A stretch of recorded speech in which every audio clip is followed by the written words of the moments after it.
Article 9.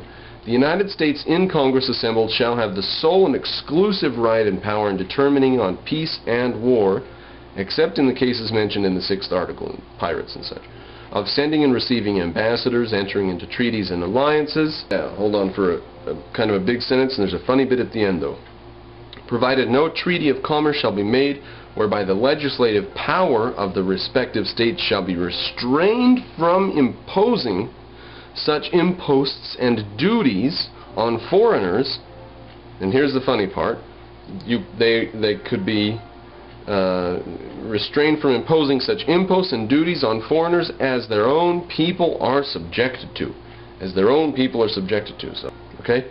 Or from prohibiting the exportation and importation of any species of goods or commodities whatsoever, of establishing rules for deciding in all cases what captures on land or water shall be legal, and in what manner prizes taken by land or naval forces in the service of the United States shall be divided or appropriated. That's the war booty clause, ladies and gentlemen, war booty right there. Congress has to decide how to appropriate that. Of granting letters of marque and reprisal in times of peace. Now, I forget what a letter of marque is.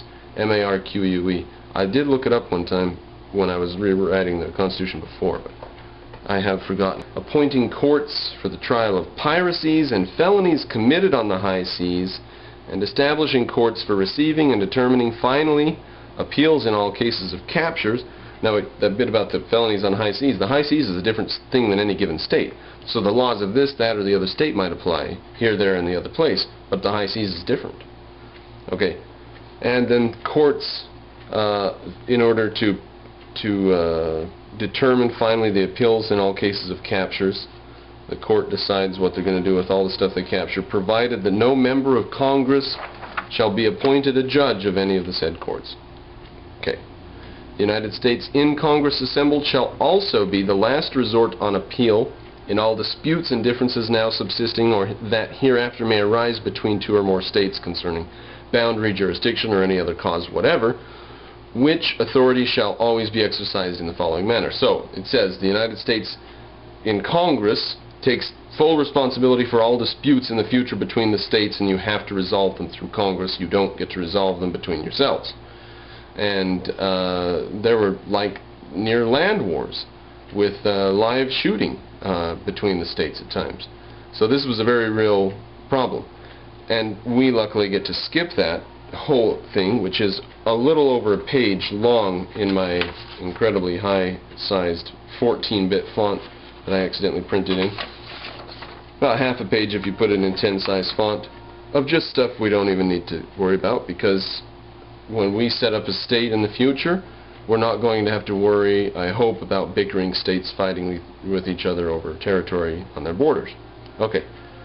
And then so it goes through all the stuff about how they got this whole system to set up things, to look at the prob juries, to set up things, to look at commissions, to look into the problem of what to do, a big old thing, whatever, provided also that no state shall be deprived of territory for the benefit of the United States. So we can settle disputes on borders, here's the legal way we're going to do it, but we cannot take territory from one state to benefit all of the states. The United States in Congress assembled shall also have the sole and exclusive right and power of regulating the alloy and value of coins struck by their own authority or by that of the respective states, of fixing the standards of weights and measures throughout the United States. Now that power I might give the Congress, but even that I don't know if I could see giving the Congress, but certainly not the power to strike coinage. Regulating the trade and managing all affairs with the Indians. That's to the federal now. Congress has that power. Are they going to bungle that? Not members of any of the states, provided that the legislative right of any state within its own limits not be infringed or violated. Of establishing or regulating post offices from one state to another throughout all the United States. Why do they give them that power? If it's an important thing, why can't it be done by people? And exacting such postage on the papers passing through the same as may be requisite to defray the expenses of the said office. So they can charge what they need. They are not supposed to get a subsidy from Congress appointing all officers of the land forces in the service of the United States, excepting regimental officers, lower down officers, I guess that means, appointing all the officers of the naval forces and commissioning all officers, whatever, in the services of the United States. And commissioning, I think that means paying, right? So all officers are paid by the federal government. Making rules for the government and regulation of the said land and naval forces and directing their operations. All of these powers are vested in the Congress assembled. Now this next paragraph's a bit dry, but focus just a little bit on it because it does come to a pretty important point that gives us perspective. The United States in Congress assembled shall have authority to appoint a committee to sit in the recess of Congress to be denominated a committee of the states. And we'll hear that term a few more times. So there's a committee of the states while Congress is in recess, and to consist of one delegate from each state, and to appoint such other committees and civil officers as may be necessary for the managing of the general affairs of the United States under their direction. So all the stuff that needs to be done while Congress isn't sitting, all the decisions that can be made in a less obtrusive way than having all of Congress, can be made by the committee of the states. And then this committee shall appoint one of their members to preside, provided that no person shall be allowed to serve in the office of president for more than 1 year in any term of 3 years.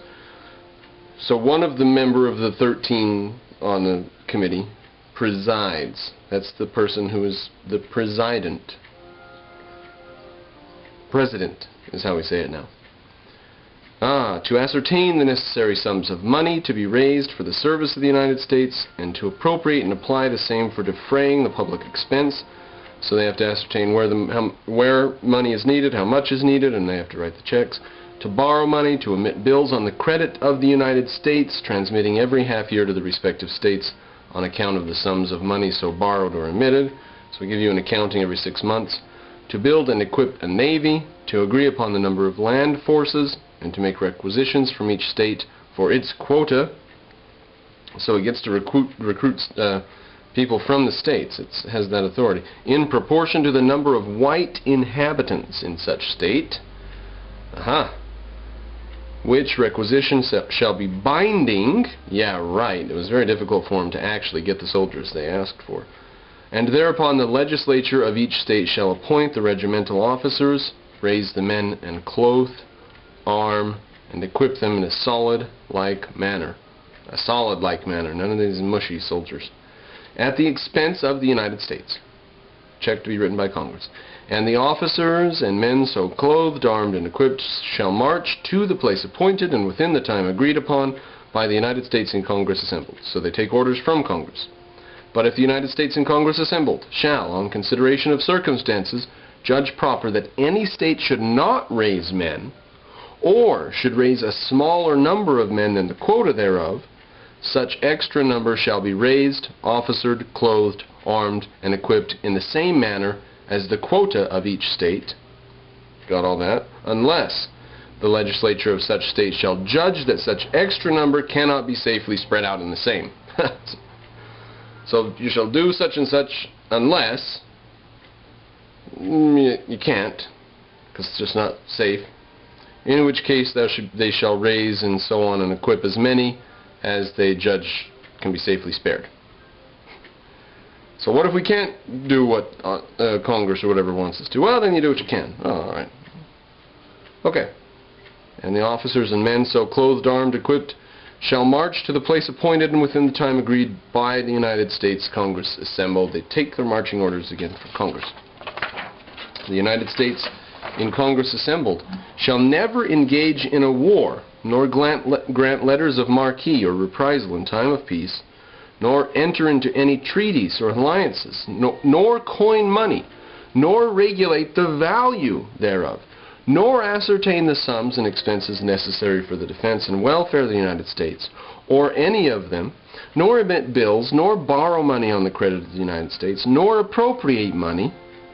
And now I pause there because that's the end of it. Right up to there, it was a really, really, really good clause. But of course they're going to finish their sentence once they finish all the stuff that the United States cannot do.